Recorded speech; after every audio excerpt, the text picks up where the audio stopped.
Vahb ibn Munabbih rahmatullohi alayhi aytadiki, insonlar ajoyib. Jismi o'lganlarga yig'laydi-yu, ruhi o'lganlarga yig'labmi qo'ymaydi. Aslida haqiqiy musibat qalbning o'lishi edi. Chunki o'lik bir qalb dengizning o'ttirida roli va turmuzi buzilgan. Qayerda halok bo'lishi aniq bo'lmagan kemiga o'xshaydi. Bu sababdan xato yo'nalishga menib qolishdan qutulolmaydi. Suyimlik payg'ambarimiz sallallohu alayhi va sallam mundaq deydi. Har bir gunoh sababli qalbda bir qora chekit paydo bo'ladi. Bir inson Allohga sherik keltirishni izchil davom qilsa va bu yo'lida mu'minlar bilan da'vo qilsa, shu jarayonda o'tayotgan har bir kunda qalbidagi bu qora bargan sir kengayib, butun qalbini qoplaydi. Natijada bu inson tavhid va iymonni qabul qilishi mumkin bo'lmaydigan holga keladi. Allohni ko'p aslaydigan zokir va tirik qalb egasining dal aksicha iymonga oid butun eshiklarda qolgan. Qalblari Alloh tarafidan pechatlangan va o'lgan kishilar qatoridan o'rin oladi. Bunda qalblarning jahannam to'shiklaridan bir to'shik bo'lgan mazarlardan hech qanday farqi yo'qdir. Nafsoniy ehtiyojidan boshqa hech qanday g'oyasi bo'lmagan bunda qalb egalarining bu dunyoda yemak-ichmak, aysh-ishratlar bilan vaqt o'tkazishdan boshqa ishimi bo'lmaydi. Bularning hayotdagi maqsadi hayvonlardan farqlangudek darajada bak alohida emas. Hatto bular ba'zi vaqtlarda hayvonlardan bak xor holatga tushib qoladi. Janob Alloh mundaq deydi: "Shubhisizki Alloh iymon etgan va yaxshi amallarni qilganlarni ostidan o'stanglar eqib turadigan jannatlarga kirgizadi. Kofirlar hayoti dunyoda uning lazzatlaridan bahramon bo'ladi va chahar paylarda yeb ichadi. Oxiratda bo'lsa, ularning joyi do'zax bo'ladi." Bütün hayatını nefsani ameller bilen ötküzgen bu kişilerin bu dünyadaki hayatı ziyan içinde ötse, ahiret hayatındaki ahvali mengü dehşetlik facia içinde ötüdü. Yani bu kişiler kainatın sırlarından, dünyadaki ibretlik, hikmetlik işlerden habersiz kalıdı. Ola bu dünyada Allah'ın mülk ve nimetleri içinde yaşap durup mu, bu nimetlerini belki için inkar kılış, onun emir fermanlarına karşı çıkış arkalık Allah'a tuzkurluk kalıdı. Bu kişilerin qalblarının pechatlanib, quluplanğanlığı Qur'an-ı Kerim'de mundaq ifadelendi. Şübhəsizki kafirlarni agahlandıramsan, agahlandırmamsan baribir. Ular iman etmaydi. Allah ularning dillarini ve quloqlarini pechatlab etgan. İmanning nuri kirmaydi. Ularning ko'zlari perdelengen, haqiqatni ko'rmaydi. Ular oxiratda qattiq azobga duchor bo'ladi. Shuningdek, qalb pechatlanishdan iborat bu ahvol bütün insoniylik qo'rqinch va vahim ib keladigan ilohiy bir sir va hikmat yoshirilgan ishlar qatoridandir. Dunyodagi vaqtida qalbi pechatlanib, hidoyat eshiklari taqilib ketgan kishilarni biz bilmaymiz. Faqat Allohla biladi. Chunki oqibat bizga qorong'u. Shundaqla Janob Alloh o'lim kelishdan burun xohlagan bandalarga hidoyat nasib qiladi. O'z vaqtida suyimlik payg'ambarimizni o'ldirish uchun yo'lga chiqqan Hazrati Umarga, Hazreti Hamzani shahid qilgan Vahshiyga va hatto o muborak sahobaning jasadini parchalab, jigarlarini vahshiylarcha tishlagan Abu Sufyonning ayoli Hindiga o hidoyat eshigi taqalmaganiga o'xshash Qarun va Bal'am ibn Ba'uradek bir umr hidoyat ichida yashab, eng oxirida daftarni ziyon ichida yapqanlarmi ham yo'q emas.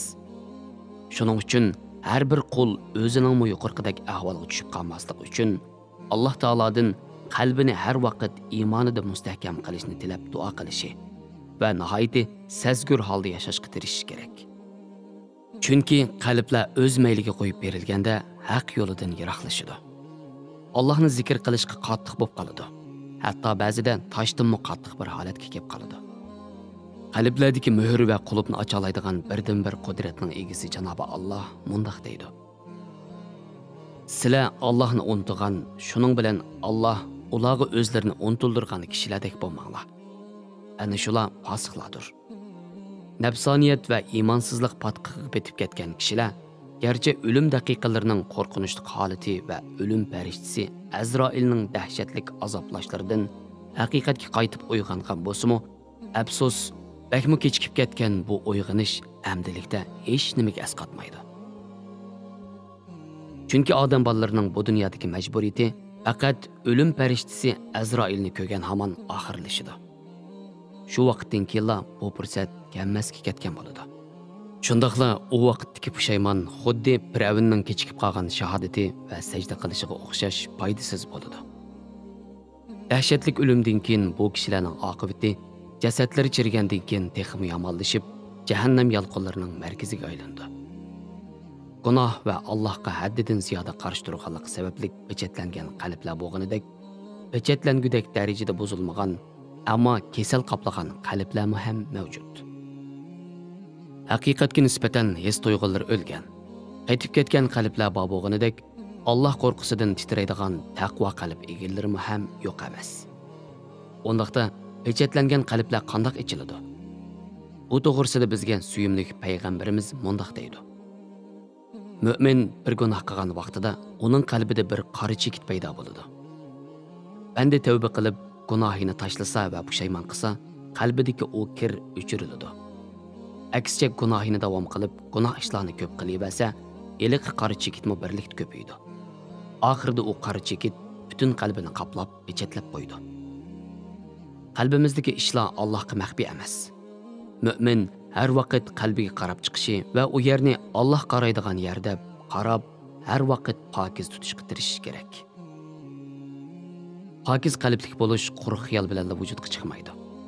Pokiz qalblik bo'lish bizdan tirishchanlik, sadoqatmanlik va oxirgi tiniqlarimizga qadar g'ayrat talab qiladi. Qalbning sof va pokiz bo'lishi, iymonimizning amaliyotga uyg'un bo'lishi va ibodatlar bilan oziqlantirib turish bilan mumkin bo'ladi. Chunki kufr, isyon va gunohlar qalbni kirlatadi. Qaraytidi, oxirida berib qatirib qo'ydi. Atigan kechda o'ltirib qo'pqanda, uxlaganda, uyg'onganda, qisqasi har vaqt Allohni zikr qilish bilan mashg'ul bo'lish. Allohni aslash, uning qudrat va san'at asarlariga ibrat nazari bilan qarab tafakkur qilish qalbni davolashning eng shifoliq to'g'risidir. Rabbimizning iymonida rostchil bo'lgan kishilar bilan birga bo'linglar degan amri bizdan iymonida rostchil bo'lgan kishilar bilan aralashib o'tishni, Alloh yaxshi ko'radigan solih bandalarning majlislaridan o'rin olishga tirishish haqiqatan zarurdir. Mundaqcha aytganda, dunyoning kirlari tatlashib ketgan qalblardan tozalandi va kirning o'rniga Alloh va Rasulining sevgisi o'rinlashidi. So'zimizni ibratlik bir qissa bilan oxirlashtiraylik. Bayazid bin Bistami hazratlari bir kuni bir nervi kasalliklari doktorxonasiga bordi.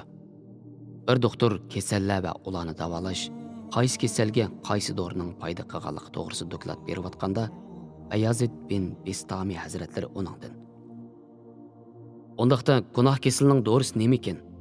deb so'raydi. Bu savoldan keyin atrofni jimjitlik qoplaydi.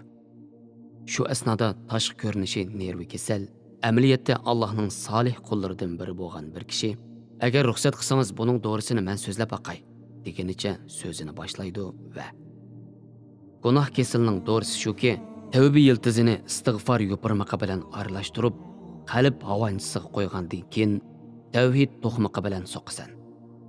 Haqqoniyat algikidan o'tkazgandan keyin ko'z yeshi bilan yo'g'irib, ximir holatga kelgandan keyin oshiq o'ti bilan pishirsan. Ondan ustiga muhabbat hasilidan azroq aralashtirib, atigan kechda qanoat qo'shqi bilan oz-ozdan yeysan. Bu javobni anglagan Bayazid bin Bistami hazratlari, "Men darsimni oldim" deganicha yo'liga davom qildi.